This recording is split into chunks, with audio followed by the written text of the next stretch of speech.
Bienvenidos y bienvenidas al primer episodio de la segunda temporada del podcast de Clara Blanes. Yo también te he echado de menos. En esta ocasión me acompaña Soledad Jiménez, una gran profesional, una psicóloga que además es amiga, y junto a ella os contamos el desde dónde surge esta segunda temporada y qué vais a encontrar, aunque te adelanto que esto consiste en brindarte recursos para combatir, para lidiar con el estrés y la ansiedad. Bienvenidos y bienvenidas. Estamos iniciando la segunda temporada del podcast de Clara Blanes. Sabéis que hubo una primera y el objetivo de esta segunda temporada es daros recursos para lidiar y combatir el estrés y la ansiedad. Para ello he necesitado o he querido llamar a profesionales de la salud para que nos den la rigurosidad y la seriedad que tiene este tema. Así que bueno, no me quiero enredar mucho más, os voy a presentar aquí a Soledad, que tenemos aquí a una psicóloga como la copa de un pino. No sé. Qué generosas conmigo. Hola, encantada, Clara. Gracias por invitarme. Y no para ayudar, que has dicho antes, ¿no? Sino para colaborar. Colaborar, es que decía, antes de empezar, decía, os llamo a vosotros y tal para que me ayudéis en aprender técnicas o modos de estar ante la ansiedad y depresión para que disminuya. Y no es en absoluto ayudarle, es colaborar, porque Clara, con todos sus conocimientos de farmacología, con todo el desarrollo profesional que lleva, con lo jovencita que es en coaching y con todo el trabajo que está haciendo con yoga, con buscar técnicas alternativas, nos está enseñando y estamos aprendiendo con ella muchísimo. Entonces yo que la he visto desde chiquitina florecer y aprender, pues eso, no es mi ayuda en este momento yo porque estoy aquí y luego lo de otro profesional, sino colaborar y aprender con ella. Acerca de qué hacemos para trabajar la ansiedad y la depresión, que no nos haga tanto daño, que no nos duela, porque por desgracia es así, o por suerte a veces, gracias a ella, evolucionamos y mejoramos en nuestro saber estar en el mundo. Y yo son importantes, ¿no? Los psicólogos y los psiquiatras, y de hecho vais a ir viendo cómo van pasando y cómo van colaborando con este propósito. Y bueno, sí que es verdad que yo traigo la parte de farmacia, de farmacología, de cómo se tratan estas, si nos vamos, porque una cosa es el estrés, ¿vale? Pero yo siempre digo que hay un estrés bueno, que sería el eustrés, y luego un estrés malo, ¿no? Que sería el distrés. Entonces, en este caso, cuando este estrés no funcional se alarga en el tiempo, es cuando es un factor de riesgo, por ejemplo, para condiciones como la ansiedad o incluso la depresión, ¿no? Que están mucho a la orden del día. Entonces, sí que es verdad que yo he investigado mucho sobre esto y he investigado porque tú sabes que el tratamiento, vamos a ir por afianzar, porque seguro que tenemos más oportunidades de hablar más cosas. Sí, seguro. Entonces, por afianzar un poco el foco de este episodio, si nos vamos a un trastorno de ansiedad, por ejemplo, o sea, tú sabes que en primera línea está la terapia cognitivo-conductual y luego el tratamiento con fármacos, ¿no? Que también entra en ello. Entonces, estaría con el antidepresivos y con ansiolíticos. ¿Qué pasa? Que hay muchos pacientes, y tú lo sabrás, que o bien no quieren tomarse nada, o bien no responden al tratamiento. Entonces, lo que yo pretendo con este podcast es tanto a estas personas como incluso a la población en general que padece de estrés, y hemos visto que esto es un factor de riesgo para esto que hemos mencionado, el brindar esos recursos, ¿no? Entonces, sí que es verdad que desde la farmacia estarían, por un lado, los ansiolíticos, que tienen un mecanismo de acción, y cada vez hay más estudios que equiparan o correlacionan diferentes técnicas con el efecto de ansiolíticos o antidepresivos. Traigo uno que es bastante interesante, que hablaba de cómo el correr, o sea, yo he corrido toda mi vida, no, mentira, cuando ya a mis 18 años empecé a correr. Entonces, luego ahora, hace poco, en este año, en el 2023, salió un estudio que hacía una correlación entre, vale, escitalopram, que sería un antidepresivo, con personas que tienen trastornos de depresión y ansiedad, o ansiedad, con el running. Y sí que se ha visto una correlación y dice que se obtienen, o sea, el correr es, hacían como 22, creo que 22 carreras, o sea, 22 inputs de correr, o sea, que no es correr un día y ya está, ¿no? Sino que es sostenido en el tiempo, pero sí que afirma que los efectos pueden ser muy parecidos. Y además, no únicamente eso, sino que además el correr no te ayuda únicamente a combatir o a lidiar con esos efectos, o sea, los efectos de la ansiedad o la depresión, sino que además la presión arterial, el corazón, ¿no? Todo lo que a lo mejor un fármaco no te puede dar. Entonces yo tengo ahí como una pequeña, no sé si llamarlo obsesión, ¿no? Pero de alguna forma el propósito es brindar recursos y modos de vida que puedan ayudarte, vamos a rebajarlo un poco, a combatir el estrés, ¿vale? Porque aquí es el inicio, en el estrés, yo creo que es el inicio de todo y creo que es algo que está súper expandido, o sea, es como no sé cómo, está expandido por generalizado, expandido, globalizado. Globalizado. Sí. Entonces yo quería preguntarte, ahora que te tengo aquí, que sí. Ahora que me ha cogido, sí. Sí, ahora que te he cogido. Sí, yo quería preguntarte eso, que al final, porque bueno, no, te voy a presentar como Dios manda, o sea, Soledad es psicóloga clínica, es logopeda también, eres pedagoga también, o sea, todas estas disciplinas las utilizas en tus consultas. Y me llama mucho la atención porque cuando me pasaste el briefing de tu descripción, cosas muy chulas que me llaman mucho la atención es todo el tema de la terapia familiar sistémica, que eso sí que es verdad que en coaching, que hay esto de coaching sistémico muy chulo, que a mí personalmente me dio un vuelco cuando yo me puse a investigar sobre eso.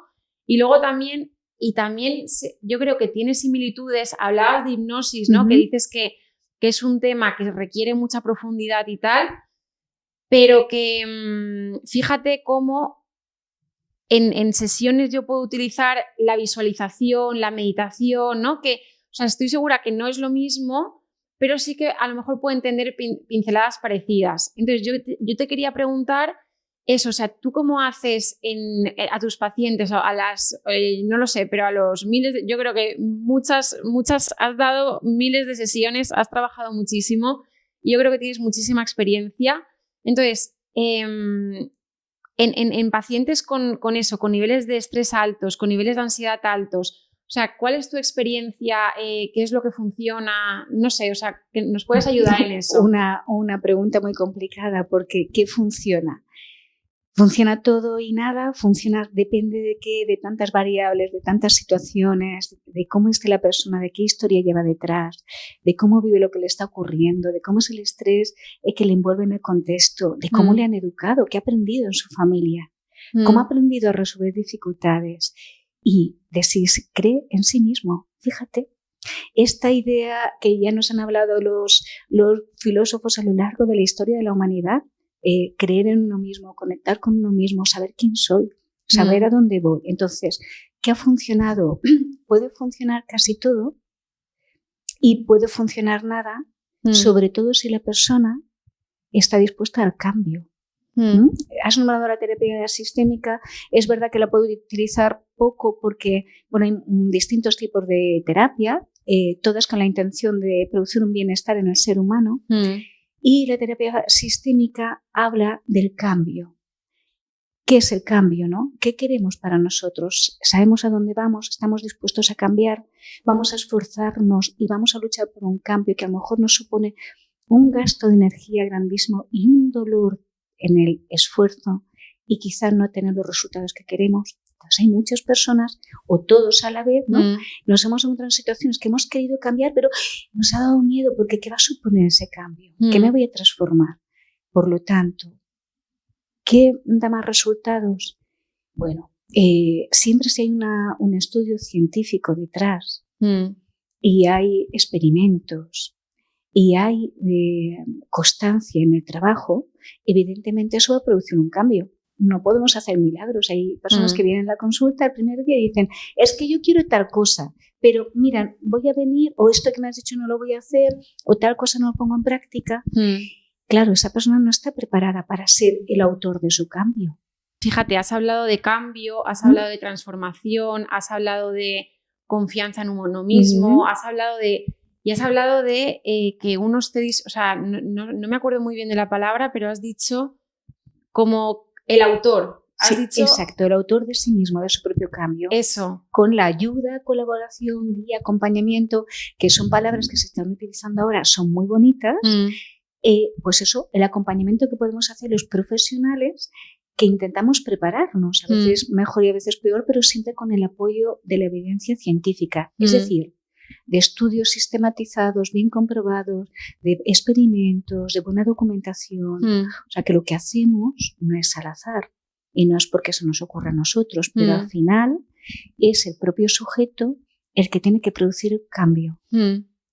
Pues eso, porque fíjate que hay algunas personas que dicen, vale, o psicología, coaching o tal, y fíjate que yo creo que cada vez se están guardando las distancias, ¿no? Entre una condición y otra, pero sí que has hablado de acompañamiento, cambio, ¿no? Y todo eso, y justamente el autor, ¿no? Del cambio de cada uno. Entonces, esas pinceladas que has ido dando son cosas que comparten una disciplina y otra. Entonces, yo siempre he defendido, oye, que porque la figura del coaching, que es relativamente nueva o está emergiendo sobre todo ahora, y yo siempre he defendido eso, el trabajar en como forma complementaria, interdisciplinar, ¿no? Entre distintas disciplinas. Sí, he defendido mucho eso, y fíjate que cada vez estas, porque sí que es verdad que,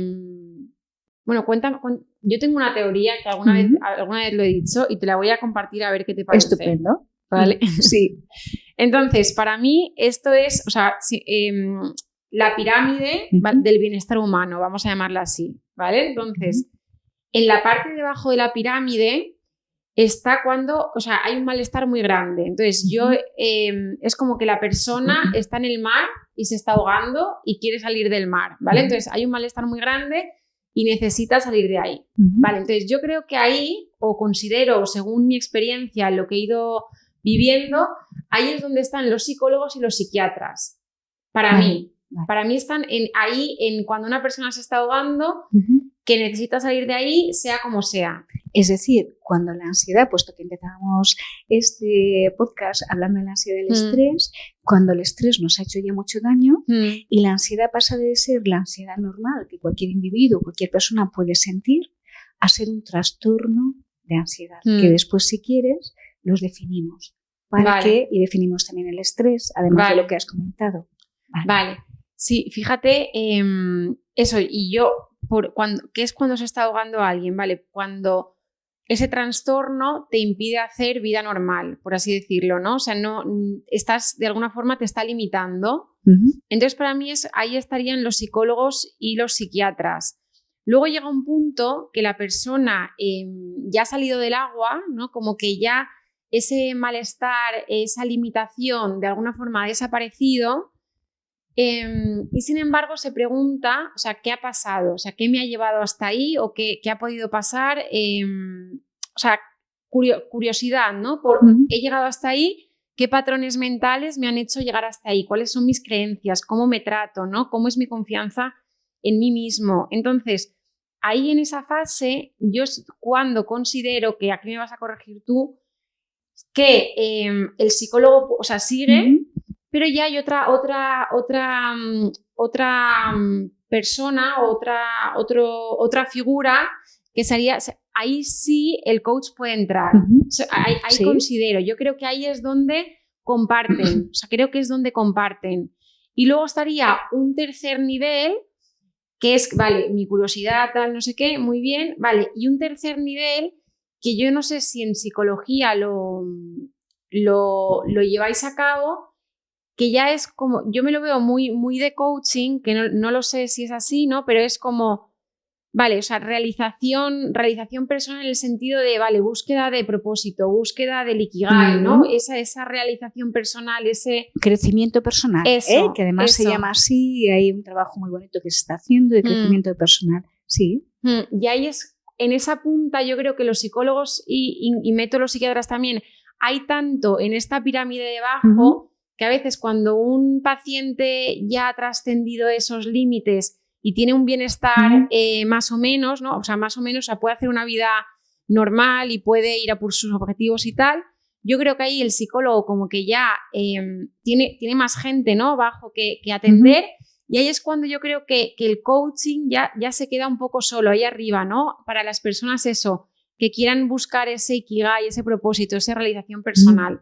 Ahí es un poco, eso es un poco el mapa mental que yo me he hecho, ¿no? De esta pirámide del bienestar personal, y no sé a ti qué te parece, cómo lo ves, no sé. Me parece que lo has definido muy bien. Es cierto que hace unos años llegaban las personas a nuestras consultas con una limitación, una angustia vital, una dificultad para vivir el día a día, muy influidas, muy desgastadas ya por la ansiedad, por el estrés que estábamos comentando antes. Si quieres, bueno, después lo distinguimos.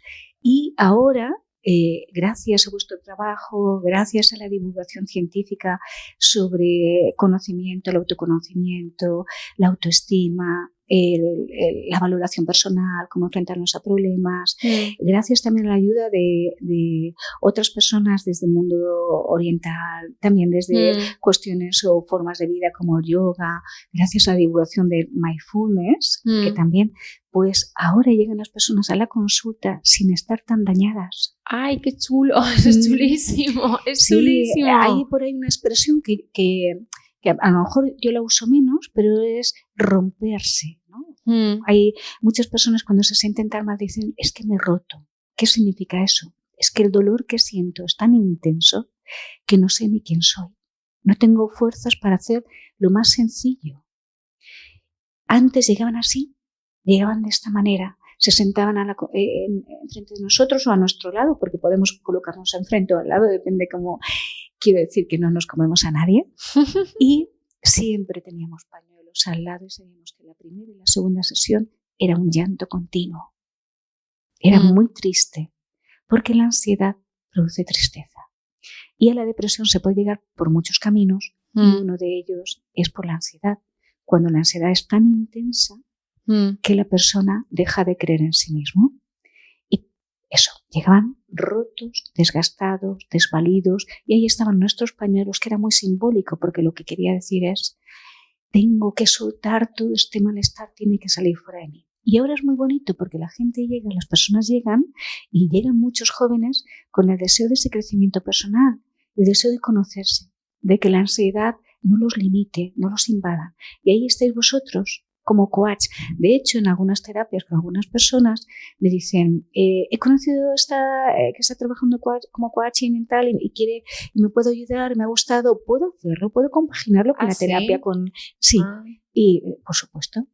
Siempre delimitando el trabajo, que no nos interfiramos, es decir, hacer un trabajo interdisciplinar, unos con otros, ¿no? Un profesional con otro, limitando lo que estamos trabajando, no interfiriendo y sobre todo no contradiciéndonos.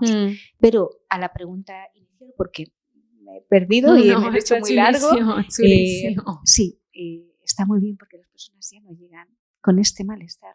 Antes de que lleguen a ese malestar, quieren conocerse, quieren trabajarse y quieren sentirse más seguros de sí mismos para poder enfrentar los problemas normales de la vida. O sea, qué curioso, y yo tengo curiosidad de ver, porque, o sea, ¿cuándo notaste tú en consulta o sea, esto cómo ha sido la transición? O sea, supongo que no fue de un día para otro, sino que tú has podido vivir progresivamente, sí.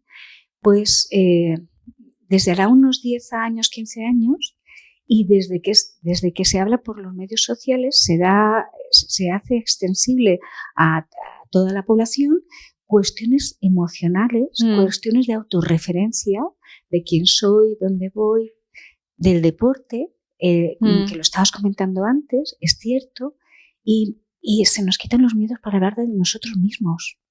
Se nos quitan los miedos. Antes nos producía tanta preocupación que los demás pensaran que somos débiles. Entonces, ahora y desde hace unos 15 años, yo estoy viendo que la gente habla de su debilidad con naturalidad. Ser débiles, poderme quebrar, haber pasado situaciones de ansiedad, y soy psicólogo, hoy soy psicóloga, y he pasado situaciones de ansiedad y quizá de trastorno de ansiedad también, y un psiquiatra es capaz de decirlo. Entonces le damos normalidad. ¿Y sabes qué? En los colegios también se está haciendo un trabajo precioso para trabajar las emociones desde bien pequeñitos. Entonces, gracias a ese trabajo educativo, las personas se conocen mejor. Entonces, desde hace unos 15 años a lo mejor, ¿no? Más o menos, es por decir una fecha, 15 años. Y desde que aparecen nuevas terapias en psicología que también hablan de esto, de la autocompasión. Háblanos porque fíjate que lo hilo también mucho, al final aquí en Occidente tendemos a ir, productividad como muy deprisa, y dónde nos está llevando eso, ¿no? Entonces, sí que es verdad que en técnicas de más oriente, ¿no? de meditación, de tal, ellos también trabajan esa autocompasión, ese mirarte con amor, ¿no? Entonces, cuenta un poco más, porque yo creo que nosotros podemos ser especialistas en ser productivos, en resultados, en tal y cual, pero creo que todos estos problemas que han ido habiendo tienen mucho que ver con estar desconectados con el ser, ¿no? Con nosotros mismos. Y ellos, en Occidente, creo que tenemos mucho que mirarlos porque son muy expertos en esto, ¿no? En estar en contacto con ellos mismos, en la meditación, y creo que tenemos mucho que aprender de ellos. Entonces, ¿qué es esto de la autocompasión? O sea, ¿cómo Claro, defines esto? La compasión se entendía desde el aspecto de la religión, ¿no? Tener pena por otro, tener lástima por otro, pero la compasión es eso, como muy bien dices, nos ayudamos de todo el conocimiento tan extenso de Oriente, en el que ellos aprenden a escuchar sus sensaciones, a estar más conectados con su cuerpo. Nosotros solo era objetivos, tengo que hacer, tengo que llegar, que no digan de mí, he de superarme. En cambio, en el Oriente hemos visto que sí, también hay personas así, pero hay toda una sabiduría para poder escuchar el propio cuerpo y las propias sensaciones.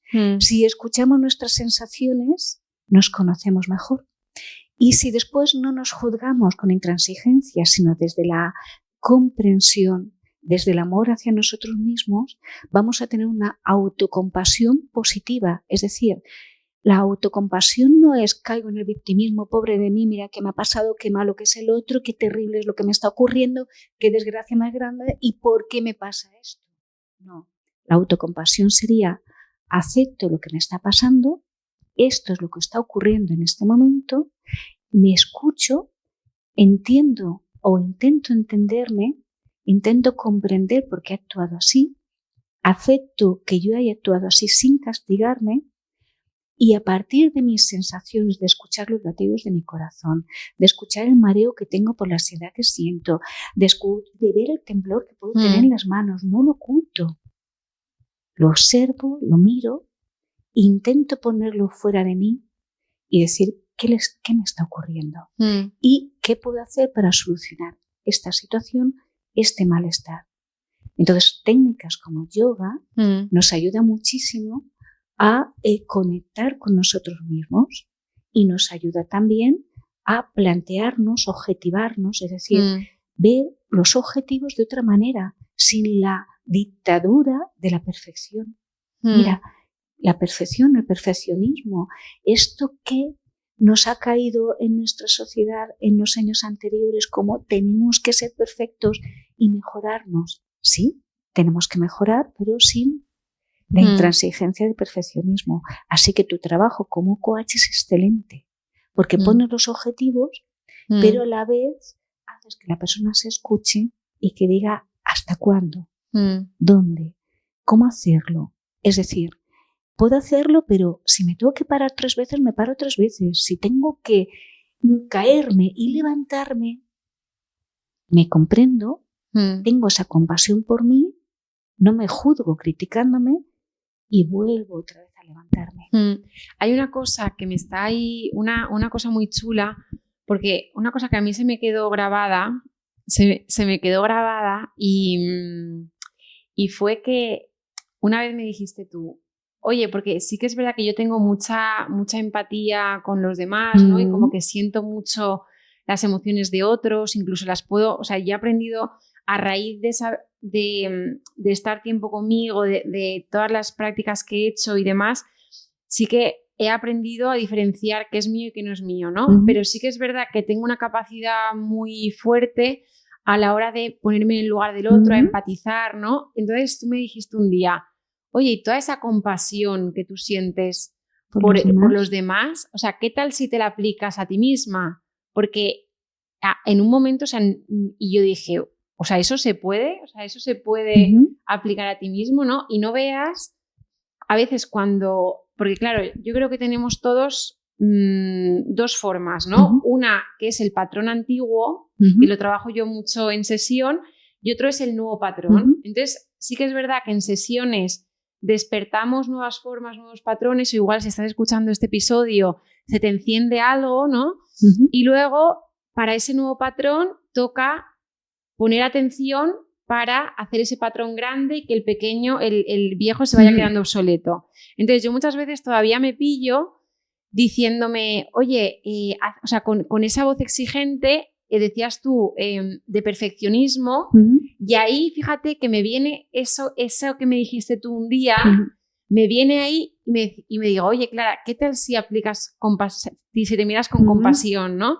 Entonces creo que esos, o sea, recursos que puedan parecer que no tienen importancia en un determinado momento para una persona concreta, o sea, es un recurso que se lleva a esa persona de por vida, ¿no? Y cuando se ve en el patrón antiguo, le viene ese cambio de tal y aplica el nuevo. Entonces... Pero es muy difícil, o sea, a ver, no es muy difícil, perdonad, no es que sea muy difícil, pero sí que hay que ser constante. O sea, es muy difícil es muy fácil desviarse del camino, muy fácil. Porque parece que en el cerebro, y ahí tú me corregirás, que eres la experta, vamos dejando huellas en nuestra corteza cerebral y nuestras neuronas, los axones, las dendritas se unen para crear hábitos. Entonces, cambiar el hábito no solamente es complicado porque estamos a gusto en ese hábito o porque nos hemos acostumbrado, sino porque nuestro cerebro, nuestra corteza cerebral ya ha dejado un camino. Cualquier cambio es borrar ese camino que tenemos, esa huella que tenemos en nuestra corteza cerebral, en nuestro neocórtex, y poner el cerebro como en obras, ¿no? Prohibido, ya no se puede pasar por este camino, ahora tienes que pasar por el otro, ya no puedes ir por esta carretera, ahora es la otra. ¿Qué pasa? Que lo más fácil es volver al camino antiguo, porque es el hábito. Así que tenemos que ser muy, muy conscientes. Mira, el concepto de consciencia. Tenemos que ser muy conscientes de qué queremos, dónde estamos y de esforzarnos todos los días. Pues para crear esos hábitos es muy bueno, esto como una idea sencilla, es bueno escribirlo. Escribirlo. ¿Qué quiero? Y hacer como pequeños objetivos de una línea, algo súper sencillo. Empezar siempre, esto como la ciencia nos ha enseñado, empezar por primeros principios. ¿Qué son los primeros principios? Los principios más sencillos, más simples. Bueno, simple no, sencillo, porque simple parece bobo. Pues sencillo. E ir gradualmente subiendo en objetivos. Pero está muy bien que los escribamos y que los pongamos en la tablet, en el móvil, en un panel al lado del espejo del aseo, donde queramos. Sin vergüenza de que, no, sin sentir vergüenza de que otros no los vean, no importa, porque hemos dicho que no tenemos que sentir vergüenza por quienes somos, sino que tenemos que querernos y buscar caminos a crear, ¿no? Pero que es difícil porque en el cerebro es que dejan esas huellas y es muy complicado crear nuevos hábitos. Fíjate que ahí tengo, o sea, es ahora que traes el cerebro, el neocórtex, la corteza y demás, el lóbulo prefrontal. Fíjate que, o sea, antes se pensaba desde la neurociencia, ¿no? Se pensaba que a los 10 años ya tenías el cerebro ya madurado. estaba todo hecho, madurado y ya no había cambio que pudieras hacer. Y luego se vio que no, o sea que hasta los 10 años hay una parte importante creada, pero, o sea, en el cerebro adulto todavía tiene esa plasticidad que se habla, esa plasticidad cerebral, ¿no? Entonces sí que tenemos capacidad de crear nuevas rutas neuronales y así un apunte porque, o sea, no, sí que es verdad que tú decías, vale, es difícil. En neurociencia se ha visto que lo difícil en sí es crear nuevas neuronas. Eso es, pero es relativamente sencillo y casi inevitable que se creen nuevas sinapsis entre las neuronas ya existentes. Y ahí es donde están los cambios. Entonces, por ejemplo, tú y yo ahora, sin quererlo, o sea, ya estamos creando nuevas sinapsis, ¿no? Porque estamos haciendo algo que es nuevo y doy fe de ello. Que aquí se nos ha estrenado Soledad con los podcasts y ya, o sea, ya estamos creando nuevas sinapsis. Entonces eso, el cambio no es tanto en la creación de nuevas neuronas, sino en la transmisión, en las sinapsis entre las neuronas ya existentes. Entonces decimos, vale, cambio sí, plasticidad sí, somos capaces de incorporar nuevos hábitos sí. Sí que es verdad que con constancia. ¿Y cómo nos influye esto a la hora del estrés y de la ansiedad? O sea, ¿cómo podemos...? Pues eso, aprendiendo nuevas técnicas, teniendo un conocimiento mejor acerca de quiénes somos, qué soy yo, cuidándonos desde hábitos saludables como la alimentación, el deporte, con conocimientos acerca de la compasión que hemos hablado antes y de las emociones. Claro que podemos hacer un cambio profundo en nuestra manera de estar en el mundo, en nuestra manera de estar en situaciones de estrés, porque el estrés al final es como algo que nos está presionando y estirando de nosotros. Entonces, ¿cómo puedo hacer para que yo, convertido en ese, vamos a imaginar que somos una goma ancha, el estrés me está estirando y que yo, como esa goma ancha, no me rompa? Por tanto, alimentación, deporte, vida saludable, tiempo para nosotros mismos, cambios en hábitos que van a producir cambios firmes en nuestro cerebro, en nuestra sinapsis, ¿no? Sinapsis, que dice muy bien nuestra farmacoach, muy bien, Clara. Todo esto nos va a ayudar a mejorar ante la vida y a mejorar ante la ansiedad. Pero si la ansiedad es muy intensa, entonces quizás sí es un trastorno, quizás ese estrés sí que ha sido muy violento y por mucho que queramos no podemos. Y entonces debemos acudir a profesionales, a buenos profesionales. Esto sí que llama la atención porque hay personas que no son buenos profesionales, que no se han formado como deben y están haciendo daño porque están dando consejos y haciendo orientaciones que van a hacer que la persona aún sufra más en lugar de mejorar, empeorar. En el caso, mi experiencia, llevo 35 años trabajando. En mi experiencia he visto que a veces es necesario el ansiolítico, el antidepresivo, los recaptadores de la serotonina o recaptadores de la noradrenalina. Y tienen un mecanismo, o sea, el mecanismo de acción en el cerebro está de esos fármacos. Exacto, está probado, que decíamos antes, ¿no? Evidencia científica. Entonces, hacer un buen uso apoyado por buenos profesionales, evidentemente siempre médicos, siempre médicos, ya sea el médico de familia, ya sea el psiquiatra, e intentar no hacer un abuso, no hacer jamás un abuso. Si tenemos que hacer un abuso, hagámoslo de técnicas que no sean tan invasivas y que sean, bueno, pues más de recurso cercano, ¿no? Como el deporte. Y cuéntame, la diferencia porque hablábamos, para cerrar, que quede claro un poco eso, cómo defines tú el estrés y cómo defines tú la ansiedad, o sea, una definición así fácil. El estrés es algo externo, que nos viene de fuera. Puede ser un estrés en el trabajo, vamos con mucha prisa, nos da tiempo, nos obligan a tomar decisiones muy rápidas, y la ansiedad es Sí, puede venir también de fuera, es decir, por medio de este estrés, pero la ansiedad es lo que sentimos, cómo lo percibimos, qué sensaciones produce en nuestro interior, mareo, dolor de cabeza, dolor de estómago, sensación de inquietud, no poder dormir, se nos cae el pelo, es decir, muchas manifestaciones. En función de la gravedad de la ansiedad, las manifestaciones van a ser mayores. Entonces, el estrés es algo que viene de fuera y la ansiedad es algo que sentimos desde dentro y lo podemos sentir como ese estrés malo, ¿no? El distrés, muy bien, o lo podemos sentir como un estrés motivador que nos empuja a tirar hacia adelante y nos hace bien. Entonces, la ansiedad es lo que sentimos nosotros, cómo lo percibimos. Voy a poner un ejemplo súper rápido, ¿no? En la misma situación hemos visto personas que están disfrutando y en la misma situación hemos visto personas que estamos en la cola de cine, se nos hace tarde, la cola es muy larga y hay quien lo vemos con cara de malestar, de tal, me quiero sentar, no voy a poder coger buena butaca, y hay quien se está riendo y está mirando la cartelera y está disfrutando de lo que ve. Entonces, esa actitud es la que tú muy bien trabajas desde el coaching, esa actitud es la que se puede trabajar desde nuestro conocimiento, y eso sería como viviríamos la ansiedad de esperar en una cola larga que no sabemos si vamos a tener la oportunidad de comprar la entrada y ver esa maravillosa película.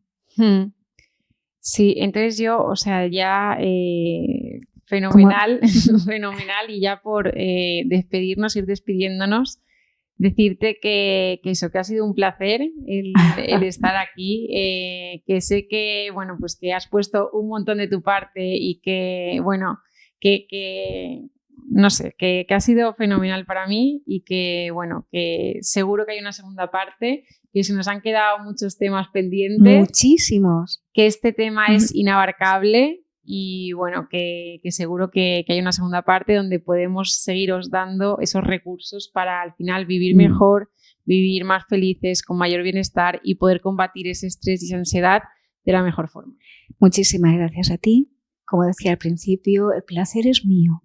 Para mí ha sido una oportunidad de encontrarme en esta situación y poder explicar de forma divulgativa.